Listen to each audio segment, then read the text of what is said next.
I still don't know how it all went so wrong. It was supposed to be a peaceful dinner, maybe even the start of fixing everything between us.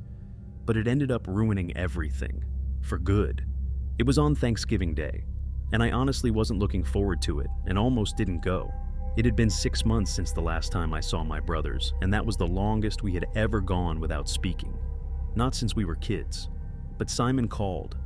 My brother, the middle child, the one who always had a chip on his shoulder. He called out of nowhere, and I could hear in his voice that he was trying to make things right. He invited Vincent, who is my other brother, and me over for dinner, said he wanted to make peace, and that the whole family needed to come together.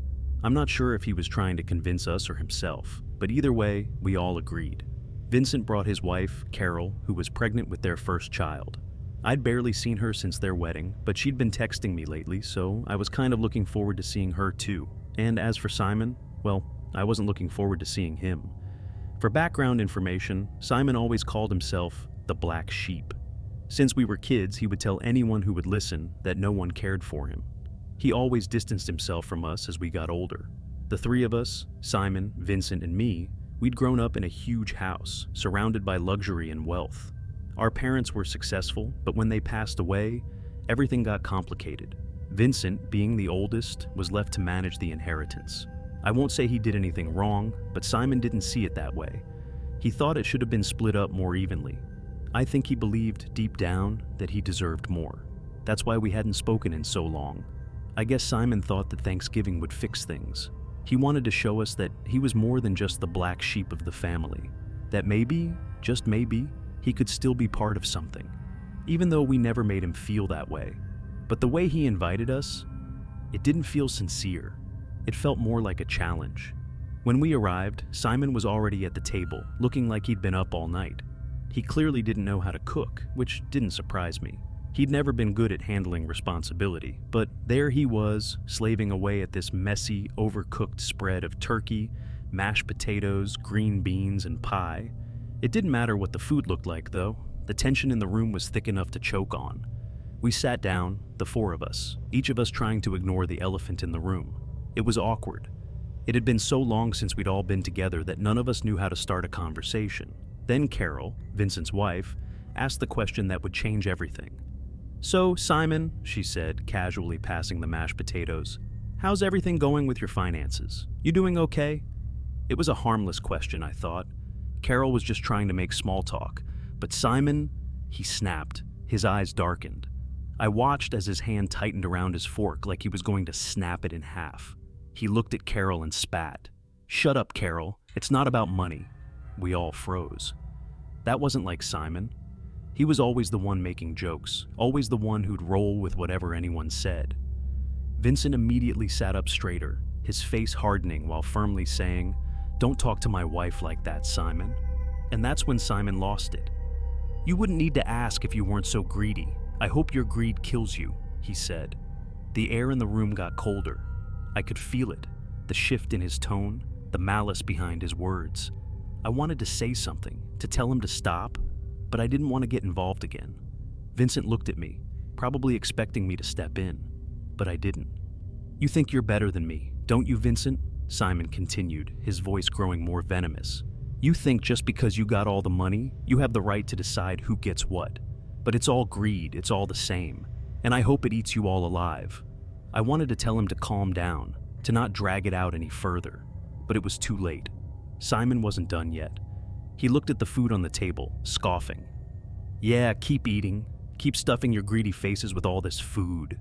I hope it kills you." Vincent put down his fork. "What do you mean by that, Simon?" Simon didn't answer.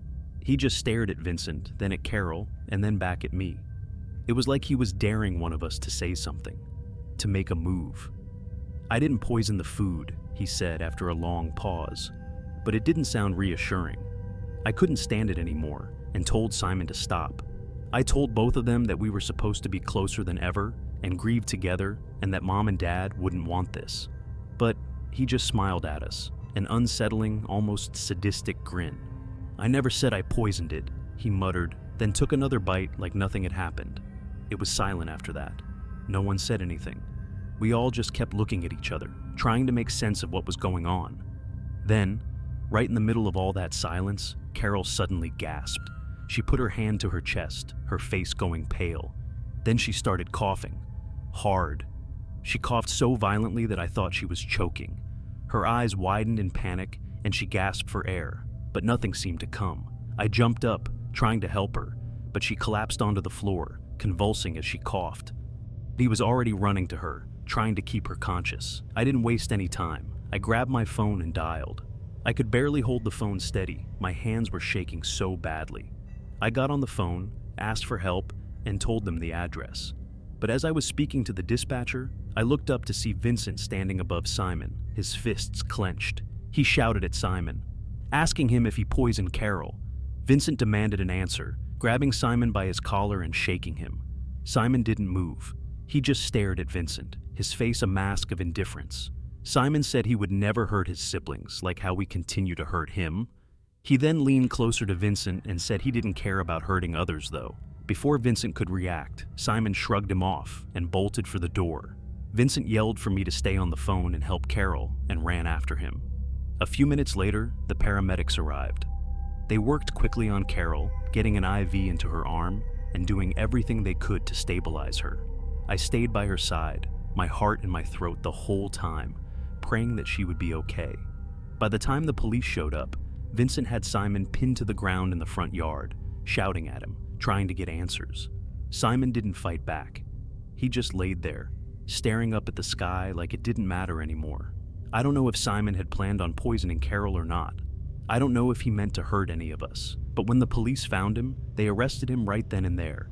They charged him with attempted murder, but the whole thing still doesn't feel real. The truth is, I don't know what went through Simon's head that night. I don't know what drove him to do what he did. But I'll never forget the way he smiled when he told us our greed would kill us. And maybe it's true, because everything that was broken in our family that night couldn't be fixed again. Not after what happened.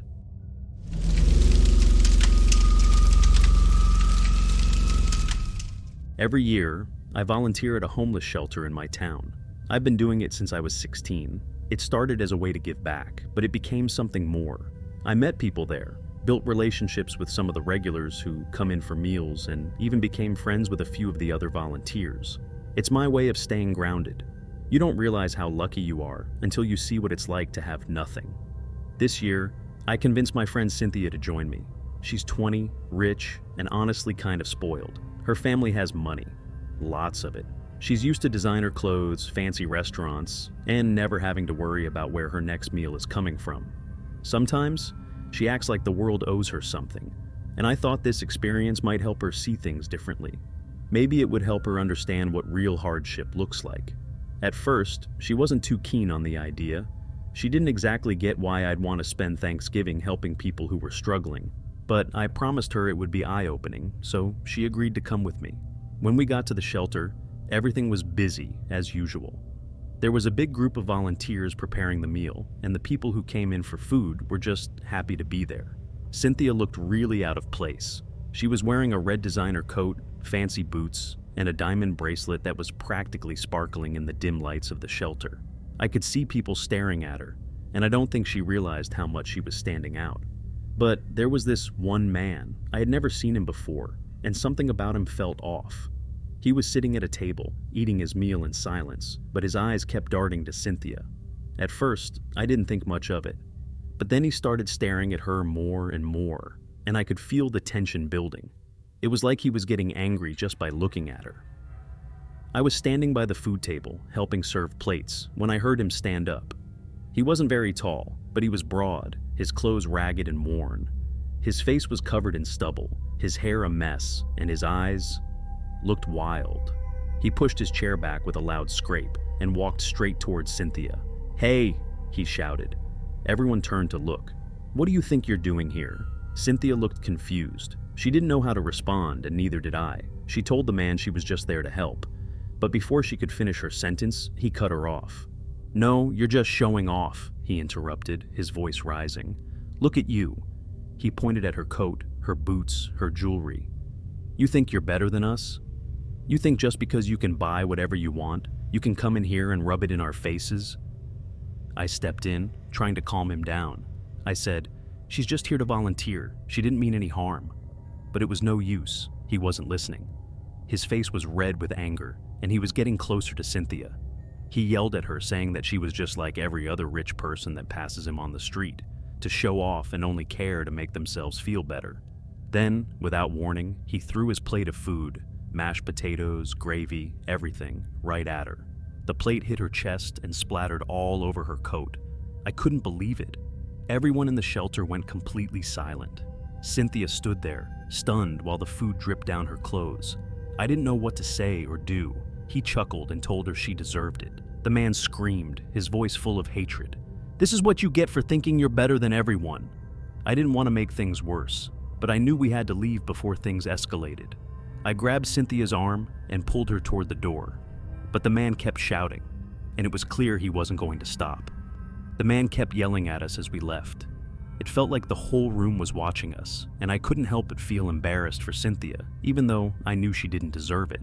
We made it outside, and I could feel the cold air hit me as soon as the door closed behind us. Cynthia apologized and said she didn't know what she wore would make anyone upset. But as we were walking toward the car, I heard footsteps behind us. It was too quiet.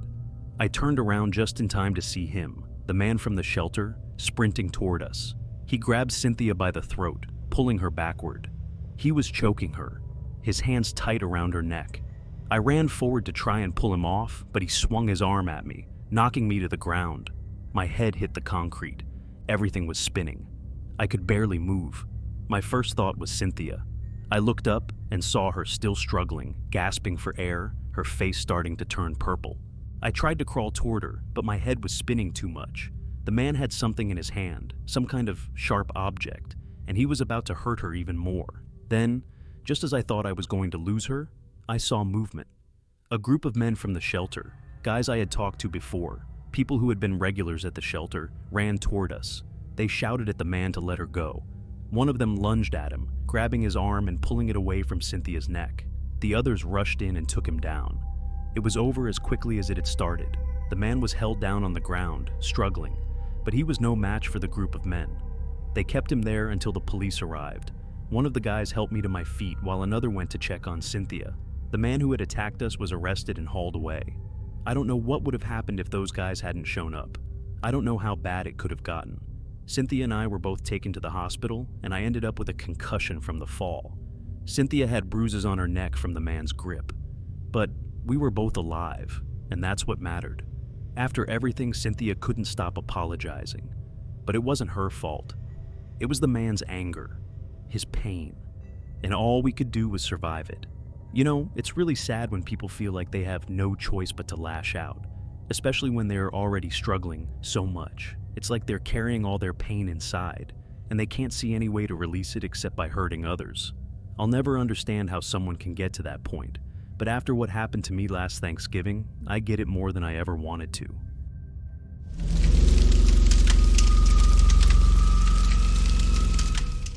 There were 5 of us: Tom, Amber, Sandy, Mike, and me. We all used to be college friends. You know, the kind of group that's inseparable, always hanging out, doing everything together. Tom and Amber were the perfect couple, always happy, always laughing. And there was me, the one who mostly kept to herself. And then it was Sandy and Mike, the ones who always tried to live up to Tom and Amber's relationship. Sandy and Mike have been together for years, and Mike was Tom's best friend. Those 4 did everything together. Double dates, vacations, Thanksgiving, Christmas, you name it. The 4 of them were always a package deal. And sometimes I went, but I didn't want to be the 5th wheel. They used to joke that we'd all grow old together, still going on these trips when we were in our 60s. But this year was different. Sandy and Mike broke up. It was messy. It wasn't dramatic or anything, just one of those slow burn things where they slowly drift apart until it's just over. Mike didn't come to the cabin this year. He was too upset about everything with Sandy. He said he needed some space. I wasn't going to go at first, but I knew I had to be there for Sandy, so I took his place. We drove up to this small cabin in the woods, far enough out that there was no cell service, just the trees and the quiet. It was beautiful, the kind of place you'd expect to feel peaceful and calm. And for the first few hours, it was. Amber and Tom were the same as always, laughing, making jokes, setting up the Thanksgiving dinner like it was any other year. Sandy wasn't doing well. She was quieter than usual, snapping at Amber here and there, looking lost in her thoughts. I kept checking on her, but every time I did, she'd just tell me she was fine. I could tell she wasn't though. I could see it in her eyes. She was angry, and she was hurting. Then, of course, it happened on Thanksgiving Day. We were sitting down for dinner, all of us around the table, surrounded by all the food we'd cooked. It should have been a nice moment, everyone eating and talking like we used to. But as soon as someone mentioned Mike, everything changed. Amber, I think it was, said something about how it was a shame Mike wasn't there. I could tell right away that Sandy wasn't ready to talk about it. She had this look in her eyes like she was holding something back. I didn't know what it was at first, but I could feel the tension building in the air. I asked if she was okay, but she didn't look at me. She just nodded, but it wasn't convincing. Then, out of nowhere, she turned to Tom and said, "I bet Mike would have loved to be here if it wasn't for you. We were all caught off guard." He said he didn't know what she meant, and Sandy's voice was getting louder, saying, "Don't act like you don't know. You're the reason Mike and I broke up. You always had to be the perfect couple, always had to be the center of attention. Mike couldn't take it anymore." Amber's face turned pale, and I could see her trying to figure out what to say, but she was silent. I didn't know what to do either. I knew how badly Sandy was hurting, but I didn't know how to fix it. Tom tried to reassure her that he had nothing to do with Mike not wanting her anymore, but Sandy wasn't hearing him. She stood up, slamming her hands on the table and repeating herself. Tom laughed and called her crazy, telling her that Mike just wanted someone better and that he'll call Mike himself to confirm it. And that was it. Sandy's face turned red. She grabbed the carving knife from the table and started stabbing Tom in the chest before anyone had time to react. Amber screamed, trying to grab Sandy's arm, but Sandy was too strong. It all happened so fast. Blood sprayed across the table, the floor, everything. I couldn't even move. I was frozen. Amber tackled Sandy, managing to get the knife out of her hand, but it was too late. Tom was already on the ground, gasping for air, his life draining out of him. I got on the ground with Tom and tried to stop the bleeding. Amber was still holding down Sandy and begged me to call someone. I tried calling the police, but we had no service. I ran out of the cabin. I didn't know what was happening behind me. I didn't know if Amber was still okay. All I knew was that I had to get help. I ran for what felt like miles. It felt like forever. But it couldn't have been more than a few minutes before I stumbled upon a house. It was an older couple, kind enough to call the police when I begged them to. I couldn't even explain it all properly. By the time the police arrived, it was too late. Tom was dead. Sandy was dead. Amber was alive, but barely. She was covered in blood, but she'd somehow fought Sandy off. I don't know how, but she saved herself. She saved herself, but not Tom. When Mike found out, he blamed himself. He thought that if he'd been there, maybe he could have stopped it. Maybe he could have done something to stop Sandy before it went that far. But that's not true. It wasn't Mike's fault. It wasn't any of our fault. But we three carried the weight of that night with us. I don't know what broke in Sandy that night, but it was clear she never recovered from the breakup. I still think about what happened every day, about how everything went wrong so quickly, how a simple Thanksgiving trip turned into something none of us could have ever expected.